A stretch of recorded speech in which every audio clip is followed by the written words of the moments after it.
सरस्वती मैया सरस्वती मैया हाँ, थोड़ा कम लग रहा है और नाश्ता वास्ता नहीं हो गया? थोड़ा जोर से एकदम गंगारी से बोले भारत माता की भारत माता की हमारी बेटियां हिंदी पढ़ रही हैं। सर्वप्रथम आज इस कस्तूरबा स्कूल में मुझे बतौर अतिथि के रूप में बुलाया गया, उसके लिए यहाँ के शिक्षकों ने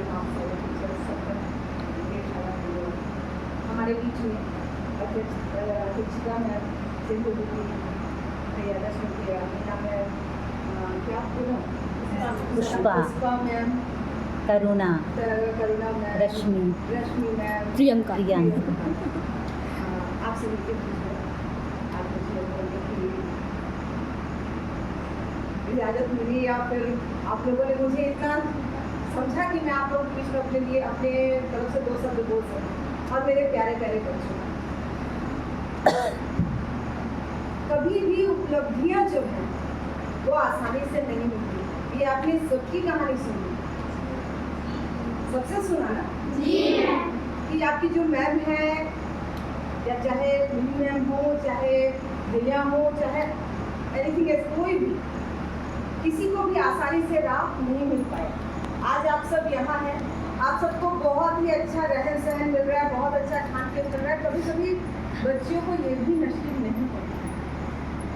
कई लोगों को वो सिर्फ घर गृहस्थी के काम धाम में अपना छोटा भाई संभालने में और बर्तन मांजने में अपनी जिंदगी बिता देती है। लास्ट में उनकी ससुराल में शादी होती है और वहाँ भी उनको सुख का अनुभव नहीं होता। तो आज आप बहुत भाग्यशाली हैं कि आज आप कम से कम इस हॉस्टल में इस विद्या के मंदिर में बैठ कर के इतनी अच्छी शिक्षा प्राप्त कर रहे हैं। सबसे पहले मैं आप लोगों से यही कहना चाहूँगी कि आप सब अपने आप में इतना दृढ़ निश्चय करें कि आगे बढ़ कर के हमें क्या करना है, अपने लक्ष्य को साधिए, अपने संस्कार के साथ आगे बढ़ें। बेटा, विद्या कोई भी पा सकता है, कोई भी। मतलब अगर हम ठान लेना कि आज हम IPS बन जाए तो शायद मेहनत करेंगे तो वो बन जाएंगे, लेकिन संस्कार हर किसी को नहीं मिल पाए। तो अपने संस्कारों के साथ में ही हमेशा आगे बढ़ें। आज जैसा कि मैम ने बताया, हमारे स्कूलों में 15 अगस्त से पहले, ये कलेक्टर मैम को मैं बहुत बहुत धन्यवाद ज्ञापित करना चाहूँगी कि 15 दिन पहले से हमारे वीर शहीदों को हमारे बीच में रिमेंबर करने के लिए कहा गया, हमें याद रखने के लिए कहा गया। नहीं तो क्या होता है, 15 अगस्त आया, 15 अगस्त को हमने 2-4 स्पीच बोले और बात वहीं समाप्त। उसके बाद फिर हम कभी पढ़ाई में लग गए, कभी घर गृहस्थी में लग गए, कभी किसी काम में लग गए।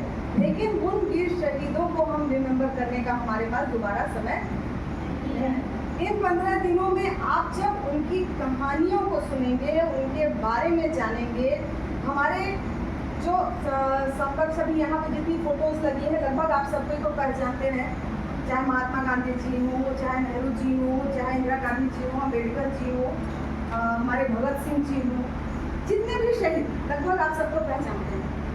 लेकिन इनके पीछे भी हमारे बहुत सारे शहीद ऐसे थे कि जिन्होंने अपनी बड़ी बड़ी कुर्बानियाँ दी, जैसे श्यामा प्रसाद मुखर्जी, जैसे कि हमारे पंडित दीनदयाल उपाध्याय जी। कश्मीर में बिना वीज़ा के उन्हें जाने का सुविधा उपलब्ध नहीं था, लेकिन उन्होंने अपने दृढ़ निश्चय से वहाँ गए, वहाँ उन्होंने झंडा फहराया हमारे भारत देश का, और आज हमें आज़ादी मिली। कहीं ना कहीं उन्होंने भी अपनी बलिदान दिया। हमारे छत्तीसगढ़ में बिरसा मुंडा जी के बारे में आपने पूरा का पूरा सुना, मैडम ने बताया आपको, कितनी अच्छी बात है कि इन्होंने कितने गरीबों के लिए अपनी बलिदानी दी। फिर उसके बाद हमारे सुंदरलाल शर्मा, आज इस क्षेत्र में सुंदरलाल शर्मा यूनिवर्सिटी चलती है, तो वो सुंदरलाल शर्मा यूनिवर्सिटी का नाम क्यों रखा गया?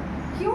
क्योंकि शिक्षा के क्षेत्र में, राजनीति के क्षेत्र में उन्होंने हम लोगों के लिए लगातार निरंतर प्रयास किया। हमारी बेटियां कैसे आगे बढ़े, कैसे पढ़ें, इसके लिए उन्होंने प्रयास किया। हमारा छत्तीसगढ़ समेत कैसे बढ़े, क्योंकि ये क्षेत्र तो हमारा आदिवासी समाज का क्षेत्र था ना, यहाँ कभी प्रगति नहीं थी, हम लोगों को पिछड़ा, मतलब छत्तीसगढ़ को लगभग कोई नहीं जानता था, ऐसी कंडीशन। लेकिन हमारे जो वीर सेनानी हुए, उन्होंने छत्तीसगढ़ की पहचान रखी, छत्तीसगढ़ की नींव रखी और छत्तीसगढ़ के लोगों को समृद्ध सहित और आगे बढ़ाने में अथक प्रयास, अथक मेहनत किया। आप लोगों ने राजनीतिक विषय में मोदी जी के बारे में सब कुछ जानते होंगे। उनके बचपन से लेकर के बड़े तक की कहानी भी लगभग सभी को जानते हैं।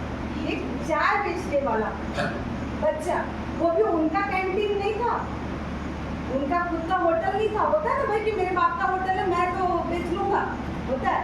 लेकिन उन्होंने रेलवे स्टेशन में दूसरे के दुकान में काम किया और चाय बेच करके राजनीतिक तौर पर भी उन्होंने अपनी दृढ़ संकल्पता बढ़ाई। राजनीतिक से सिर्फ जुड़ाव नहीं, उन्होंने समझा कि समाज को किस चीज की आवश्यकता है।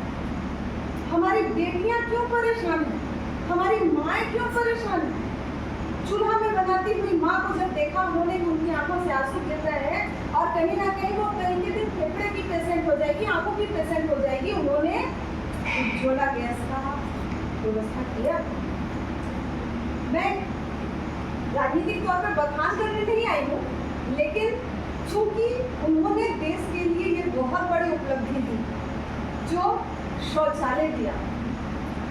इस शौचालय के क्या कहना चाहिए, एवज में बच्चियों को, महिलाओं को बहुत सारी प्रताड़नाएं झेलनी पड़ी। उन्हें 5 बजे भोर से पहले उठ करके शौचालय जाना पड़ता था और फटाक से निपट के आ जाना पड़ता था। कई बार उनके साथ उस अंधेरे में दुष्कर्म भी हुए, कई बार। और अगर मान लीजिए उनको बीच में कभी कोई परेशानी हो जाए, कभी होता है पेट दर्द,